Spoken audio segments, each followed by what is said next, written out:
Quiet, please.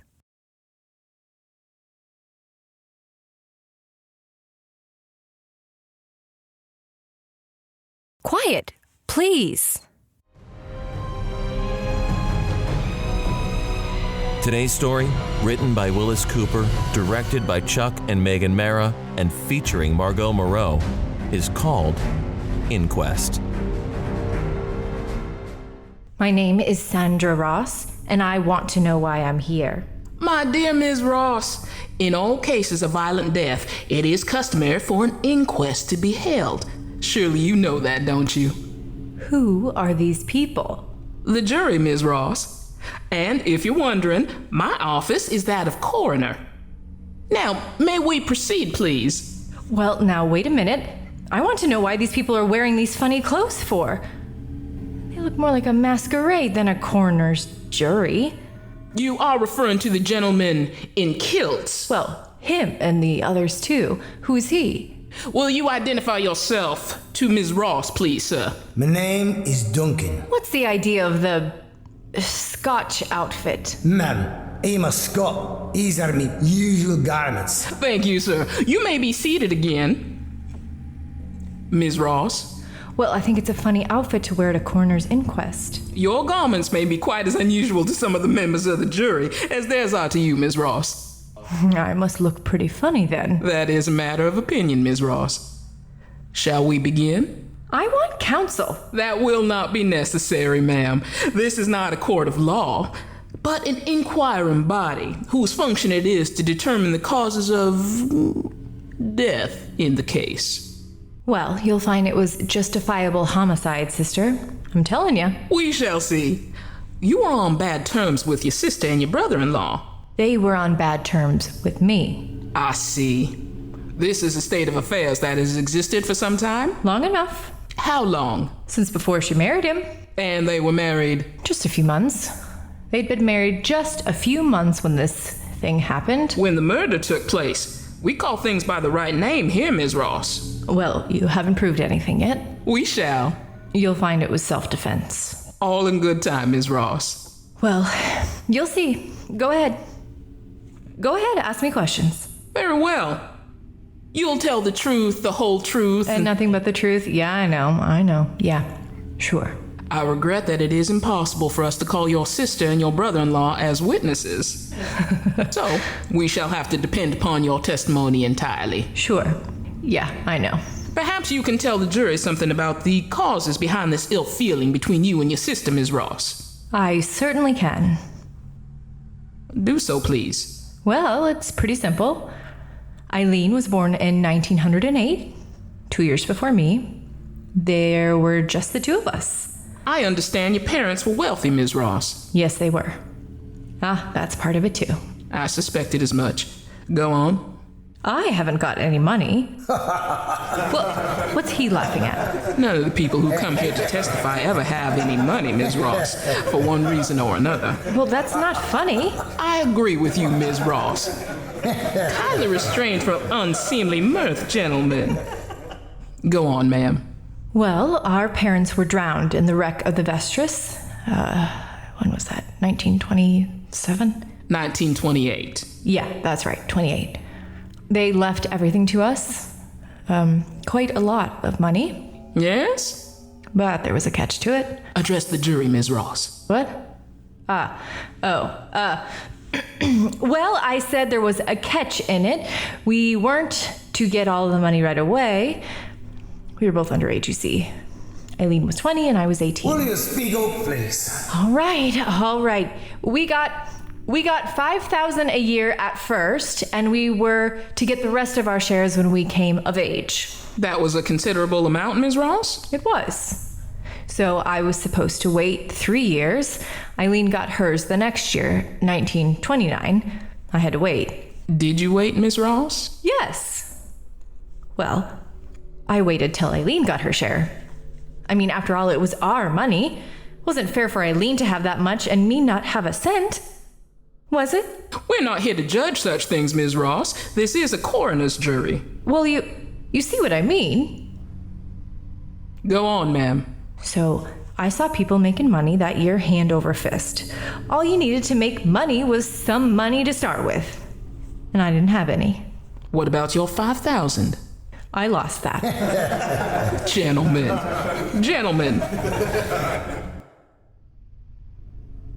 Well, I borrowed money from her. I mean, I didn't borrow it either. I showed her how I could make a lot more money for her by just investing her money. But I don't want any more money, Sandra. I told her if I had my money, I'd put it into investments and double it or triple it. She just smiled at me. She had the most aggravating smile I've ever seen. No matter what I'd say, she'd shake her head and smile at me. Was that when you forged her name, Ms. Ross? I don't think that's forgery. Well, of course I'm no judge, but you promised to speak the truth, Ms. Ross. Well, I signed her name to a bank draft, sure. I was doing her a favor. I was going to make a lot of money for her. Of course. And I was going to have my money in another couple of years. There isn't anything wrong with that. After all, we were sisters. And it wasn't my fault the market crashed. Was it? Of course not, Ms. Ross. Of course it wasn't. Just for the record, Ms. Ross, how much did she lose? All her money. Well, not all of it right away. There was about $65,000 on the draft, you see. When the market started to slip, there was margin that we had to get up, you see. I explained to her in words of one syllable how if we didn't put up margin, we'd lose everything we invested. So, that's where the rest of it went. Of course you couldn't put up your own money. How could I? I was tied up in government bonds and things like that for another year. I couldn't touch it. I explained that to her. And she was still unreasonable. Well, I should say she was. A thief! A despicable thief! Called me names. Get out of here and never come back! Tried to throw me out of her house. Not even a place to live! She changed her tune when I pointed out she didn't have a house to throw me out of, though. Oh, brother. Was that a battle? That was when when her arm was broken. Well, how did I know she was going to fall down? I just gave her a little push. Pushed her away from me. Women are so delicate. It's too bad, though, really, that the arm was permanently deformed. Yes, it certainly was. But is that my fault? I offered not once but a dozen times to take her to a doctor to have the arm rebroken and set again. Could have been done very easy. Just re-break it and set it again, but what did she do? No, Sandra. I like it this way. This way it's a reminder. Keeps me from forgetting. Stopped hurting, Sandra. Doesn't hurt at all. Tell us, Ms. Ross. You received your share of the estate, all right? Oh, sure. And you want to know something else? Just as soon as I got hold of my money, You didn't reimburse your sister. I did better than that. I took her in to live with me at my new house. I didn't charge her a cent. She didn't have any money, did she? No, but I let her be a kind of a housekeeper, you see. I thought it'd make her feel better if she, sort of earned her keep. I have no doubt. And she had money whenever she wanted it. She never asked me for a dime. Every week, when I gave her the house money, there was always something extra for her. $5, $10, $20 sometimes. Yeah, she had no kick coming. Well, then I take it you feel she had no real reason to harbor a grudge against you. I don't see why she should, but she did. Amazing. Well, I take that back. I guess she did have an excuse for a grudge. Mm-hmm. Yeah, I guess she did. You know, about Arthur. Arthur. The guy she married. Your brother-in-law. Yeah, that's right. Ugh, that jerk. I didn't like him from the start. So naturally, you did your best to prevent their marriage. Well, I was just thinking of her... what's her name? Why, I'm the coroner, Ms. Ross, don't you remember? This is an inquest. Yes, but you must have a name. I can't just call you Coroner, can I? Haven't you got a name? Oh, yes. I have a name, Ms. Ross. We'll get to that. In the meantime, the jury is waiting to hear the rest of your testimony. Oh, yes, the jury. I thought there were only supposed to be 6 people on a coroner's jury. There's more than 6 people over there. Oh, yes, they... Besides, those fellows in the masquerade costumes? Listen, Coroner, what's the idea of all that? Looks awful phony to me. Why, I assure you it's anything but phony, Ms. Ross. Are you sure this is a coroner's jury, not some gag you're rigging up to make me confess? Confess what, Ms. Ross? Well, you know, to make me talk. You are talking, Ms. Ross. Uh-huh. Looks like a convention at a lunatic asylum. That Scotchman... Scotsman, Ms. Ross. Scotsman! And that fellow there in the bathrobe. But they're the coroner's jury, Ms. Ross, I told you. I never heard of people dressing up like that just to be on a coroner's jury. This is your first experience with such a body, isn't it, Ms. Ross? It certainly is. Well, then we can forgive you for being unfamiliar with our procedure. Now, shall we get on with your inquest? Well, this is on the up and up? I assure you it is, ma'am.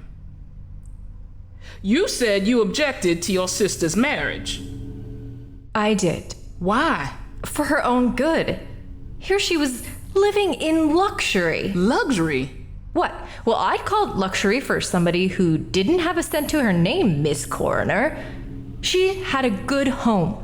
Her own room with a private bath even. She could use my car practically whenever she wanted to. She had good clothes. Where would she have been without me? I was thinking of that. I'll tell you where she would have been. She would have been in some charitable institution, or she'd have been scrubbing floors or something. Or she might have been... Well, let's not go into that. Yeah, that's right. And so this Arthur came along, and she falls for him. I love him. A guy I detested on sight. I love him. A guy with no more money than she had. I love him. I told her flatly I wouldn't take him into my house. We're not asking that, Sandra. We'll be all right. Said she'd be all right. How could she be all right? What would they live on? You took my money and lost it, you know. Wanted me to give her money. You stole my money. Called me a thief. We wouldn't need much, Sandra. I wouldn't give her a cent. I gave her a home. I took care of her. I'd have got that crooked arm of hers fixed up. Why, with that arm, she couldn't even do the housework decently. And then she has the crust to want me to set her and this Arthur of hers up in their own home. Support them, even. Where did Arthur come from, Ms. Ross? Did you know him before? Yeah, he was in the army. I didn't know him. You weren't in the army, Ms. Ross. No, I had a bad heart, you know. Yes, I know. I bought plenty of war bonds, though, every week, $18.75, regular as clockwork. But this Arthur, he didn't buy war bonds. He was in the army. Not that the army wasn't all right, but some of the people they had in it. Isn't there something about taking all kinds of people to make a world, Ms. Ross? I suppose that applies to armies, too. Yeah, I suppose it does. But I don't want any part of that kind. What was your objection to him? Well, to begin with, he wanted to take my sister away from me. That was enough to set me against him. Then he didn't have any job or any prospects, and he didn't like me. I can't understand that. I wasn't going to have him upset my way of living. After all, I'd had Eileen there with me for, well, let's see, it was nearly 15 years. I was used to her. Hadn't you ever had any idea of getting married yourself, Ms. Ross? Me? Well, I should say not. Why should I? Yes, I suppose you're right. After all, you had a housekeeper, someone you were used to. Marriage might upset that, mightn't it? Yeah, it certainly would. Well, now, Ms. Ross, we have the background for this unfortunate occurrence, haven't we? Shall we get down to details now, if you're ready? I'm all ready. Go ahead. Go on, ask me questions. I think we'd all rather have you tell the story in your own words, without prompting. Well, listen. Yes, Ms. Ross. I didn't see all these other people before. What other people? I thought an inquest was a private thing. I didn't know you had an audience. Do I have to make a spectacle of myself in front of all these people? Which people, Ms. Ross? Those people back there behind your jury. In the shadow back there. There's millions of them, as far as I can see. Who are they? Oh, those people. Yeah, who are they? The people listening to you on the radio. On the radio? Are we on the radio? Didn't you know, Ms. Ross? Well, I certainly did not. Oh, that's too bad. Well, I've never heard of a coroner's inquest like this. You said this was your first experience. Well, yes, but... We're wasting time, Ms. Ross. Well, what am I supposed to do? We want to hear your story. I told it to you. Not all of it. Come, Ms. Ross. Listen. Come, Ms. Ross. Come where? Over here. To this microphone. I won't do it. Oh, yes, but you will.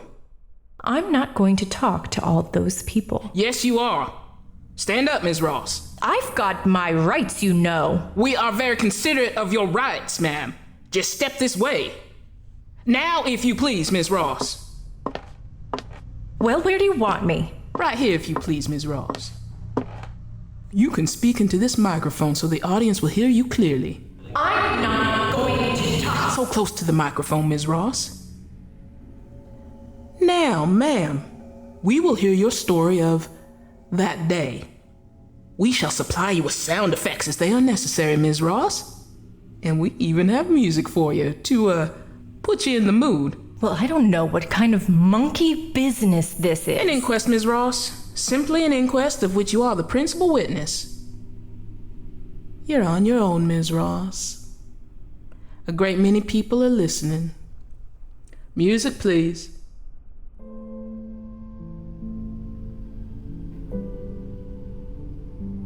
Go ahead, Ms. Ross. Well, I told Eileen I wouldn't let her marry this Arthur. I told you that, didn't I? After all, I've taken care of Eileen for all these years, and I think it's very unfair of her to want to walk out on me after all I'd done for her. She's got a good home. I didn't have to remember that she's a cripple. With that crooked arm of hers, what could she do? What kind of wife would she make? And she's 39 years old now. That's too old to start in married life. And this fella, Arthur, he's nearly 10 years younger than she is.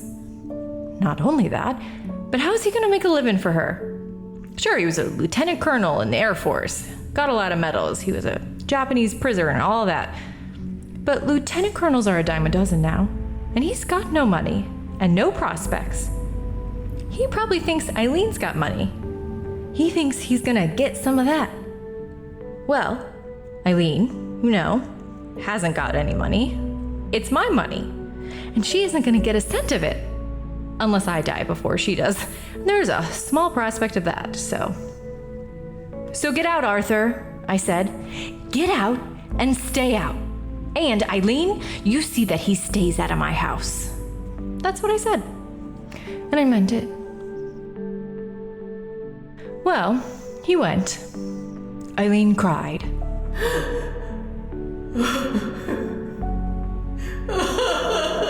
Eileen is always crying. What's that? What's that noise? That's a sound effect, Ms. Ross. Perhaps you better listen to it a moment. It sounds like Eileen crying. Listen, Miss Ross. I won't give you up, Arthur. I won't. It can't be, Eileen. You said that... A sound effect, Ms. Ross. Listen. Eileen, dear, don't.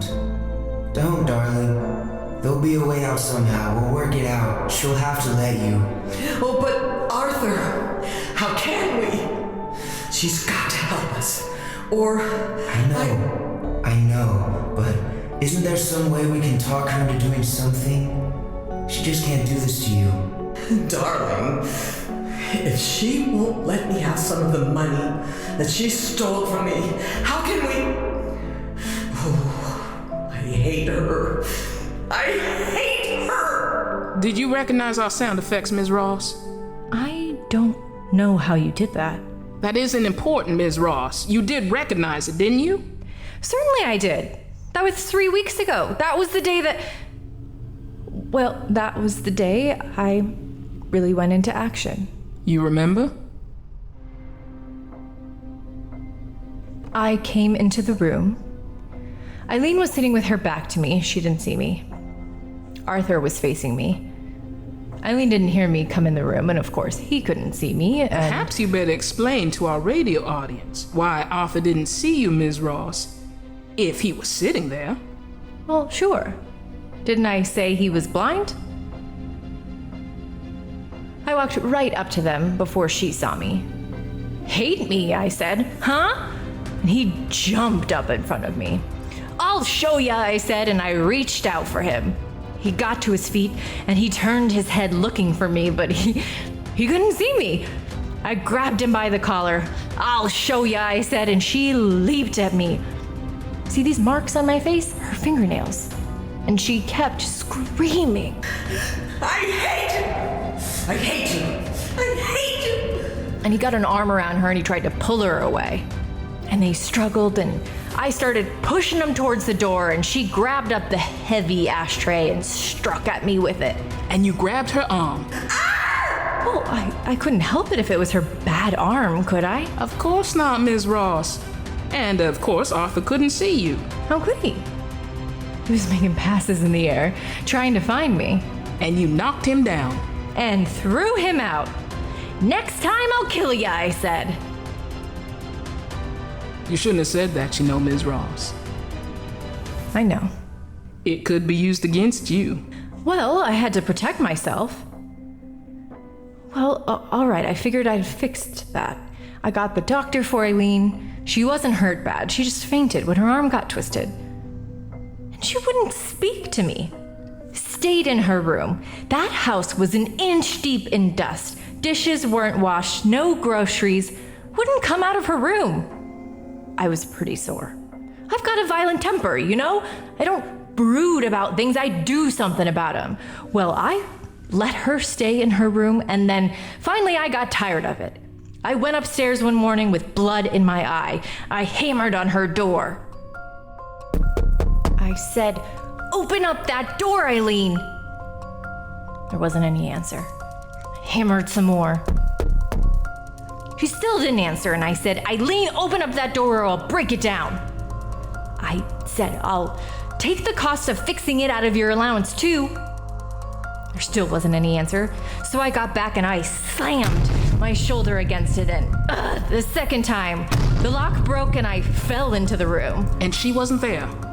That's right. She wasn't there. But the note was. That's right. The note. She'd skipped out on me. She'd married that Arthur, that blind man. I thought I'd die right then and there. You didn't, though. No, but I thought I was going to when I found out she'd gotten into my safe. I'd forgotten she knew the combination. How much was missing? $15,000 in bonds. She stole it. How much did you get from her that other time? Well, that was different. This was stealing. I see. Well, I hunted high and low for her. I hired detectives, and they cost plenty, too. I didn't find her. I thought they'd be easy to find, a blind man and a woman with a crooked arm. But they weren't.